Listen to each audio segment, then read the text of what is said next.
10명의 나병 환자에 대한 이야기, 우리 어렸을 때에 성극도 하기도 했는데, 여기 보면 예수님께서 예루살렘으로 올라가시는 길입니다. 그런데 보통 때와 좀 다른 행적을 좀 보여고 계신데, 11절에 보게 되어지니까 11절에 예수께서 예루살렘으로 올라가실 때에 사마리아와 갈릴리 사이로 지나가시더라 하는 거예요. 원래는 유대인들은 사마리아 쪽으로 가지도 않습니다. 그죠?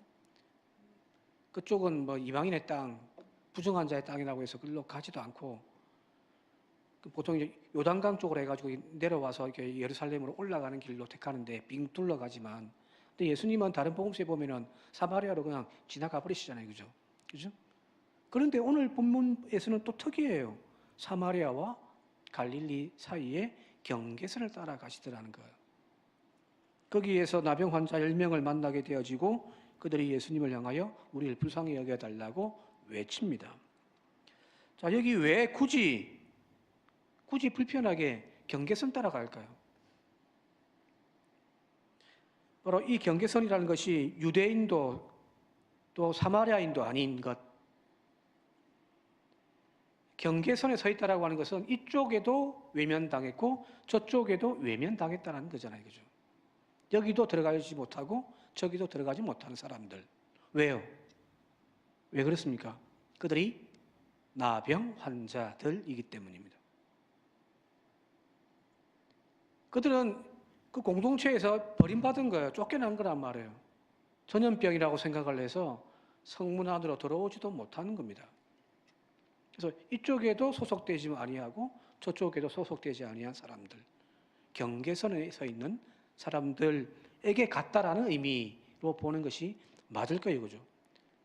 꼭 이렇게 선 그어놓고 선 따라 쭉 갔다라는 의미보다는 이쪽에도 저쪽에도 소속되지 않은 그냥 그 경계선에 서 있는 사람들 무리 가운데로 지나갔다 이 말입니다. 자, 이것이 바로 예수님의 사역, 이 땅에서 공생애 3년을 보내시면서 하셨던 예수님의 사역의 핵심적인 본질 아니겠습니까? 예수님은 중심부가 아닌 주변부에서 사역하셨단 말이에요. 그죠? 당시의 중심부는 예루살렘이지, 이방인의 땅이라고 이야기하는 마태복음 4장에 보게 되어지면은 그 이사야서의 말씀을 인용해서 이방인의 땅, 갈릴리라는 표현도 나오잖아요. 그죠? 예루살렘이 아닙니다. 바로 주변부 갈릴리에서 공생의 대부분의 시간들을 사역하셨거든. 종교 지도자들 혹은 정치 지도자들, 그 당시에 좀 권력 있고 힘 있는 사람들과 교류하면서 그들에게 하나님 나라를 가르치고 세상을 한번 바꿔보자고 하지도 않았습니다. 오히려 병자들, 죄인들, 세리들, 그들의 친구가 되어졌다라고 하는 것이 바로 예수님께서 중심이 아니라 저 외곽 주변부에서 활동하신 분임을 우리가 알 수 있잖아요. 자, 이게 중요한 거예요. 사실 역사적으로 많은 종교들이 당대의 정치와 권력과 협력을 해서 손을 잡고서 기성사회의 주류를 이루어왔단 말이에요. 그죠? 우리나라에 처음 불교가 들어온 것이 신라시대에 2차돈인가요? 그때 들어와가지고 뿌리를 내려가지고, 자 보세요. 신라시대, 통일신라시대 1000년, 고려시대 500년, 1500년 동안 불교는 우리 민족의 중심 종교였죠. 주류였단 말이죠. 고려가 무너지고 이제 조선이 건국되고 세워지면서 그 불교는 이제 밀어내버리고 유교가 정치의 이념으로 들어와서 유교가 주류가 되어졌잖아요. 자, 조선이 무너져 버렸습니다. 500년 만에. 그러면서 그 당시에 조선 말기에 들어왔던 기독교가 대한민국의 주류가 되어 오고 있잖아요. 왔었단 말이에요. 그죠? 기독교인들 중에서 많은 분들이 대한민국 건국 이후로 기독교가 우리나라의 주류가 되어졌다라고 하는 것, 그것에 대해서 엄청나게 자랑스럽게 생각하고 또 그렇게 되어야 한다고 주장하는 사람들이 많잖아요. 그죠? 그죠? 우리도 뭐 기도할 때마다 하나님, 정치가들이 하나님을 알게 해주시고 우리 그러면 기도 많이 하잖아요. 그죠?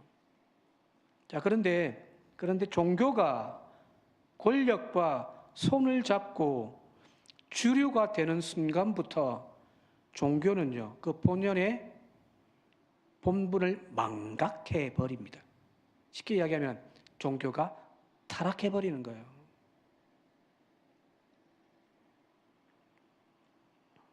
자, 기독교가 로마로부터 이제 공식적으로 공인되어진 종교로 인정받은 것이 313년에 로마 황제 콘스탄틴 황제를 통하여서 이제 공인되어지고 325년에 그리고 이제 313년에 로마의 국교가 되어진단 말이에요. 그죠? 그 전까지 기독교는 10%도 안 됐어요. 그리고 막 로마에 의해서 처참하게 핍박받는 종교였단 말이에요. 그죠? 유적지 같은 데 가보면은 지하 동굴 파가지고 들어가서 거기서 막 숨어서 살고 지내고 그죠? 핍박받는 종교였단 말이에요. 그런데 하루아침에 그 큰 로마 제국의 주류가 되어진 거죠. 우리는 이걸 하나님의 은혜고 하나님의 축복이라고 우리는 이야기를 하는데, 그런데 교회사를 연구하는 분들의 공통적인 의견 중에 하나가 무엇이냐면, 이 313년에 기독교가 로마의 공식적인 종교로 공인받고 난 이후부터 핍박받는 종교가 주류가 되어지면서 그 이후로 핍박하는 종교로 탈바꿈했다라는 거예요. 자, 중세시대에 우리는 암흑의 시대라고 이야기를 많이 하잖아요. 그죠? 물론 좀 부정적인 표현으로 써서 그렇습니다만은, 뭐 발전도 있었습니다만은, 자, 모든 유럽이 다 예수 믿는 사람들이었단 말이에요. 로마의 황제의 권력 아래에 세상 권력이 있을 정도로 교회의 힘이 막강했단 말이에요. 그런데 그 중세 시대를 우리는 암흑의 시대라고 이야기하는 이유는 뭐냐면, 종교의 이름으로 행하여진 엄청난 잘못되어진 일들이 많았다는 것. 종교가 주류가 되면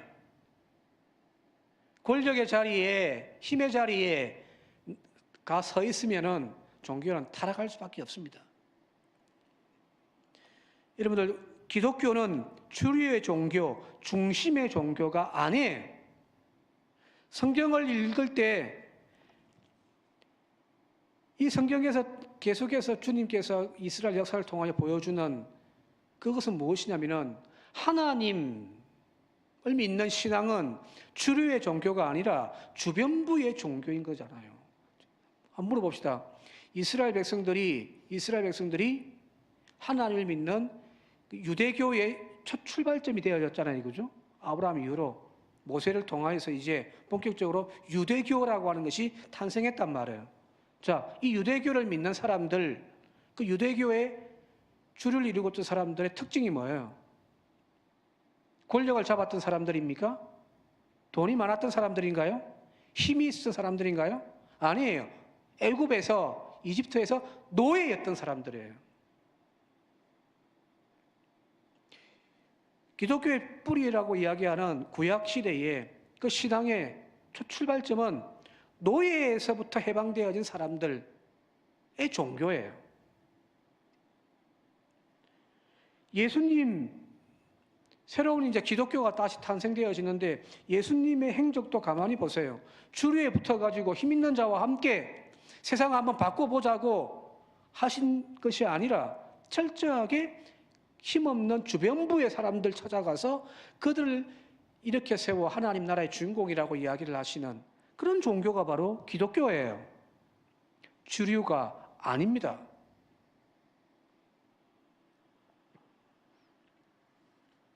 다시 우리의 본연의 자리로 돌아가야 되는 거죠. 그죠? 한국 교회에 좀 이상한 사람들이 우리가 정치를 잡아야 되고 우리가 권력을 잡아야 되고 기독교가 이 대한민국의 주류가 되어야 되고 아니에요. 그러면 기독교는 망합니다. 적은 숫자일지라도 예수님이 걸어가셨던 그 길을 걸어가겠노라고 다짐하며 살아가는 그 소수의 사람들을 통하여 하나님의 나라들은 세워져 가는 거거든요. 그죠? 자, 앞서 이야기했던 313년에 갑자기 하루아침에 핍박받는 기독교가 로마의 공식적인 또 로마의 국교로 선포되어졌단 말이에요. 모든 사람들이 다 예수 믿어야 되는 거고 다 교회 가야 되는 거예요. 자, 가만히 생각해 보세요. 어제까지 예수 믿는 것들 욕해가면서 때려잡던 사람이 이제 하루아침에 교회를 나가야 되는 거예요. 자기가 내 입술로 내 신앙으로 고백해서 기독교인이 되겠다는 것도 아니고요. 국교로 정해져 버렸으니 주일 되면 교회 나가야 되는 거예요. 그러니 교회 안에는 가득 찼겠죠. 그죠?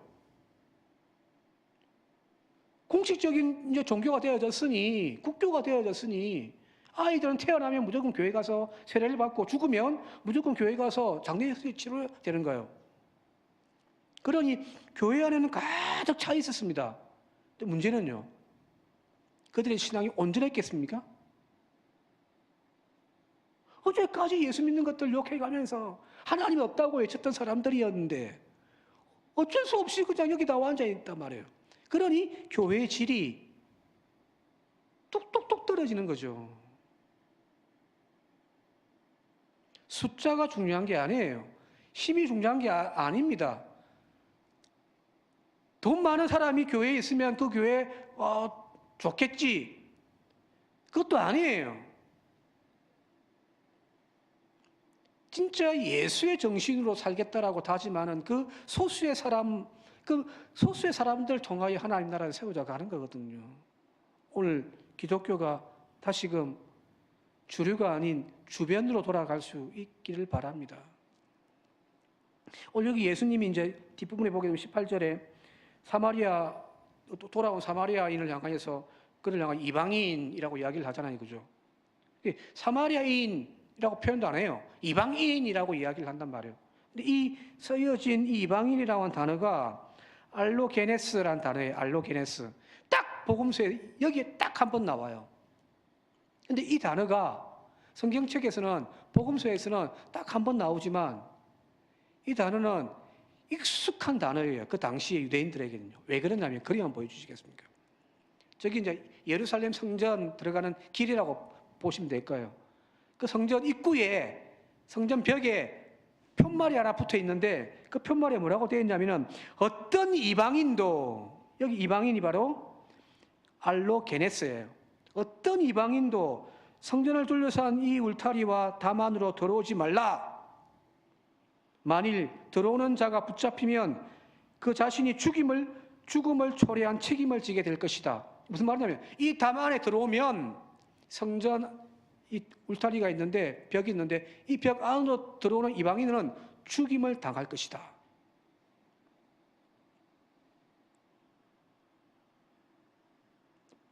예루살렘 성전에 이 알로게네스 이 문구에 쓰여져 있는 이 담을 넘어오면 죽임을 당하는 그런 존재들, 이 바로 여기 지금 주님이 말씀하시는 그 사마리아를 향하여 말씀하신 이방인이에요.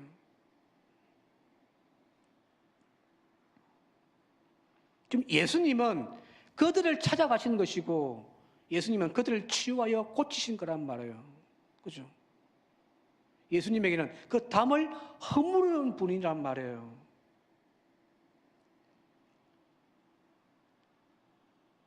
유대인들이 굳게 세워놓고서 담을 세워놓고서 이방인은 그 어떤 개미 새끼 한 마리도 이게 들어올 수 없다. 들어오는 즉시 죽인다고 이야기하는 그 이방인들, 그 이방인들을 향하여 주님은 지금 복음을 전파하고 있는 것이고 구원을 선포하고 있는 거잖아요.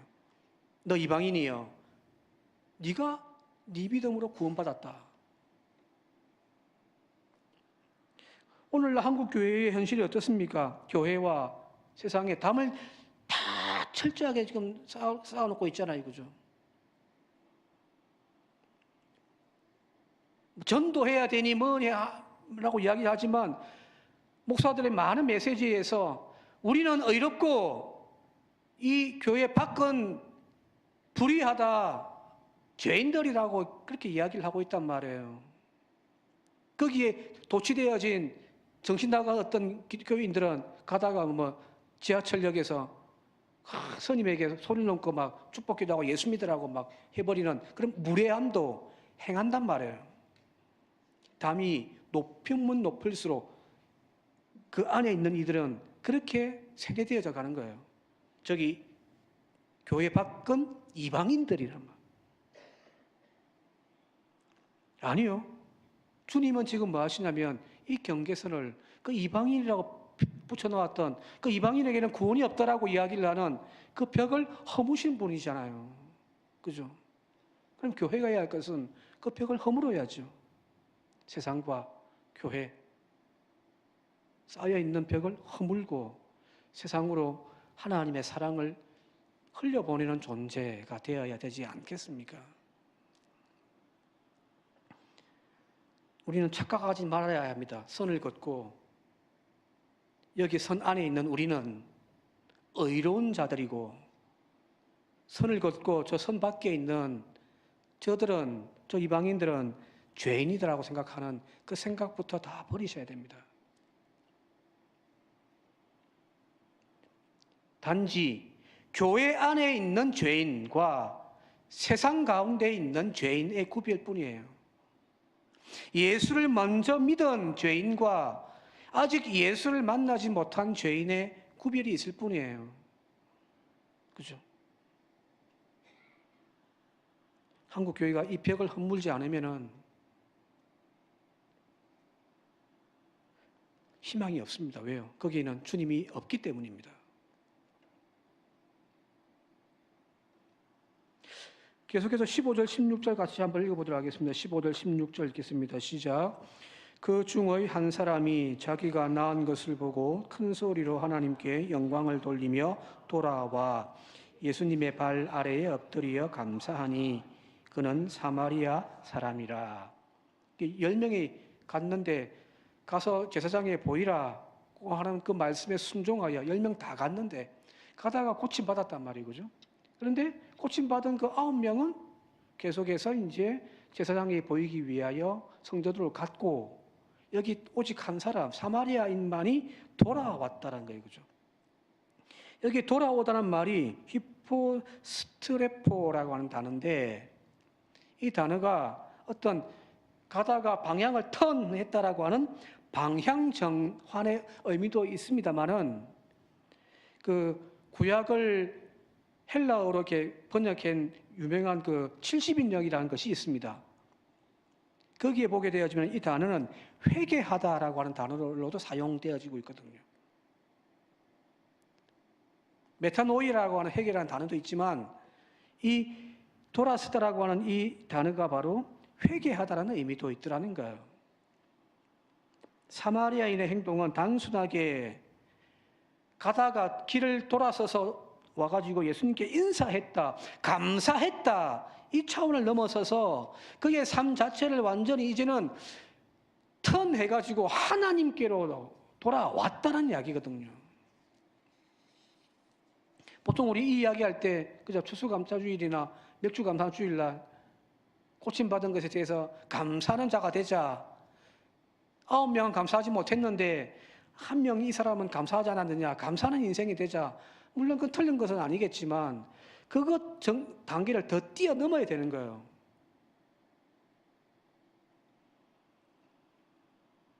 이 한 사람은 지금 완전히 턴해서 예수님께로 돌아와 버린 거예요. 자, 나머지는 고침받은 것에 대해서 율법에 의하면은 제사장에게 보이고 제사장이 진단하여 이제 정결하여졌다라고 하는 선언을 받아야 공동체 안으로 들어갈 수 있으니 그 판단을 받기 위하여 계속해서 간 거잖아요, 그죠?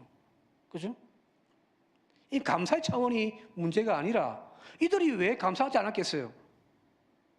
예수님 말씀대로 진짜 우리가 다 나았네? 다 나았네? 정말 대단하신 분이셔 하면서 갔을 거예요. 그런데 그들은 지금 계속해서 뭘 하고 있냐면은 관습과 그 율법의 길로 가고 있는 거예요. 종교의 구약의 틀, 지금까지 그들이 신앙생활을 했던 그 틀 안으로 계속 가고 있는 거예요. 그죠? 제사장에게 보여야 되니까 율법대로 하고 있는 거예요. 이 사마리아인은요, 제사장에게 보이는 것이 아니라 그 율법이라고 하는 것을 지켜 행하는 것으로 가는 것이 아니라 어디로 왔냐면 예수님께로 돌아왔다는 거예요. 예수님께로. 우리의 신앙도 마찬가지예요. 말씀대로 사는 것도 물론 중요한데 더 중요한 것이 있습니다. 예수를 만나야죠. 목사님, 제가 많이 느끼는 부분입니다.